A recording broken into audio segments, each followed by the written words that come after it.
Şu anda Yuvacık Barajındayız. Yuvacık Barajı Kocaeli Kartepe'ye bağlı. Bu baraj bayağı çekilmiş seviyesinde şu an gördüğüm kadarıyla. O çimenlerin bitiş noktasına kadar su olması lazımdı. Buradan da su ihtiyacı karşılanıyor şehrin. Yani Sapanca ve burası önemli. Ama biz tabii manzara ve güzelliğine bakmaya gelmiştik. Böyle bakıldığı zaman kartpostal gibi. Özellikle bu saatlerde. Adeta böyle takvimlerde, eski takvimlerde olurdu böyle. Hani üst tarafa koyarlar ya işte uzun göl falan olsun. O da bunun gibi. Çok güzel. Müthiş. Zaten drone görüntüleriyle de eşlik edeceğiz birazdan.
Marangoz Kafedeyiz.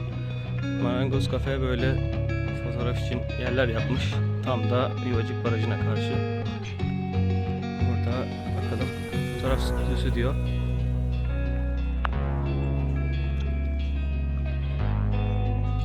Burada at çiftliği de bulunmakta.